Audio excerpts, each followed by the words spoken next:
R. Kelly has been jailed for 30 years after he was found guilty of sex trafficking and racketeering in September last year.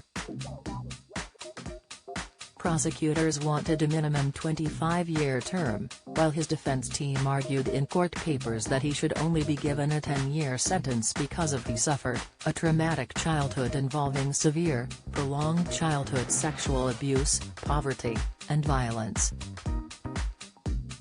He is still facing child abuse imagery and obstruction of justice charges, for which he will be tried in Chicago on August 15.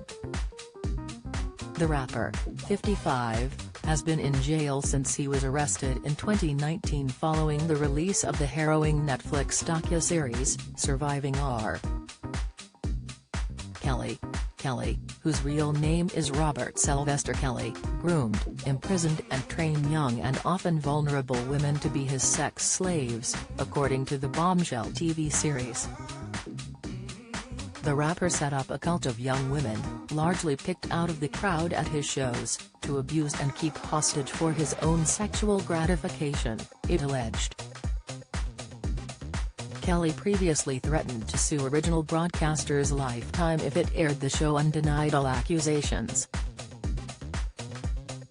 Chillingly dubbed the Pied Piper of R&B, the show claimed he kept the women locked up with only a bucket to use as a toilet to forcing them to perform degrading and depraved group sex acts. Here's how his alleged victims claimed life was living in the cult. His pet sex slave divorced single mom, DJ Kitty Jones, claimed she was groomed, imprisoned and sexually abused by the rapper after they met at one of his shows in June 2011.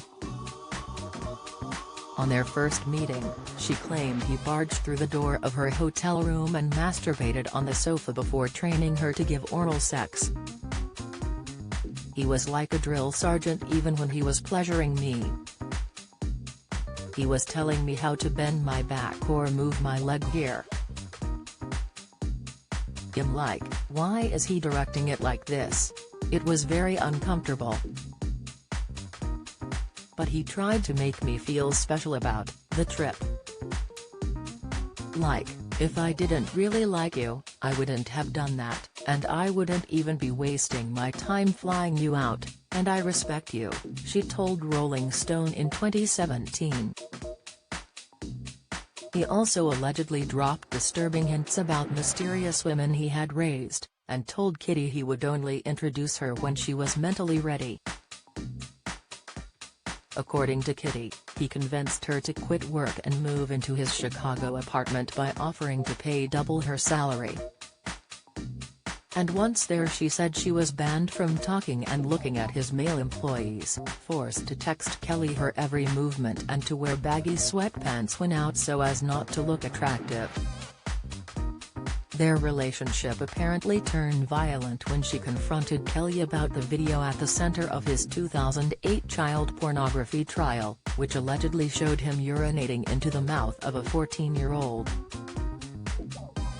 Kelly was acquitted on all charges because the identity of the female could not be established, and Kitty claimed he turned into a monster when she brought it up, kicking and slapping her in the first of an alleged 10 assaults in the first year alone. In 2013 he moved her out of his main home and into a flat attached to his recording studio in Trump Towers to make way for what she believes was a new girlfriend. There she says she was confined to her room and ordered to text his staff if she needed food or the toilet. Kelly would allegedly take her phone away as punishment, with Kitty claiming she once went 2.5 days without eating.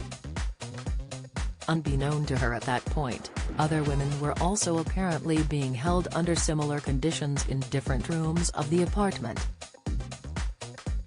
The women he raised. The darkest chapter of Kitty's alleged ordeal began in March 2013, when Kelly allegedly brought in a naked woman and ordered her to perform oral sex on Kitty, telling her, "I raised her. I've trained this BCH. This is my pet."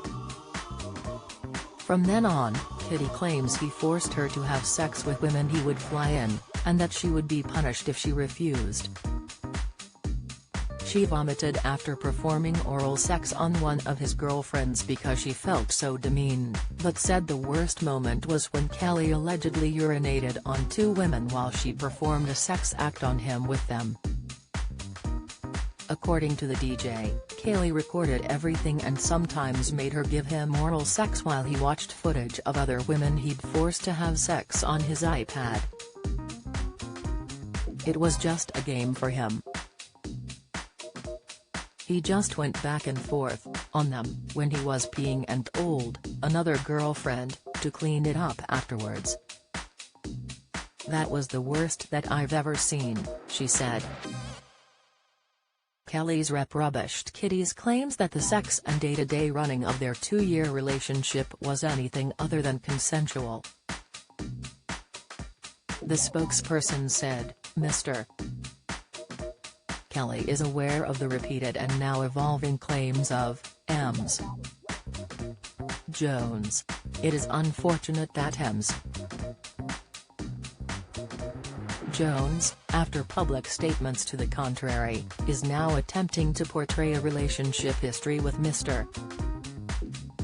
Kelly as anything other than consensual involvement between two adults. As stated previously, Mr. Kelly does not control the decision-making or force the actions of any other human being, including Ms. Jones, by her own admission. Any claim of wrongdoing of any kind or of mistreatment of any woman by him is false, ill-motived and defamatory. His boy toy. Another alleged victim is Dominique Gardner, who was a braces-wearing teen before she met R. Kelly in 2009. By the time her mother, Michelle Kramer, managed to track her down in the docuseries, Kelly had allegedly singled her out to become his boy toy, shaving her hair and dressing her in boys' clothes. She's a little tomboyish, and Robert plays on that, so he has molded her into the boy he wants her to be, a former employee said. So he's had her shave all her hair off, he has her carry herself like a boy. He's even had her dress in boy clothes and paint a beard and a mustache on, to look like a boy. He treats her like his boy toy. The series saw Michelle rescue Dominique from a hotel, only for her daughter to go back to Kelly 3 days later. She later returned home with her mum. The ones who got away. Lizette Martinez met Kelly in a shopping mall in Atlanta when she was 17, and claims she lost her virginity to him after he got her drunk for the first time. Soon after, she said he began intimidating her, allegedly warning, "I have my boys following you and know everything you're doing." His ex-wife Drea Kelly auditioned to be one of his backup dancers when she was 19. He later married her in secret before allegedly banning her from talking to anyone and keeping her locked up in their home. She eventually escaped with their 3 children,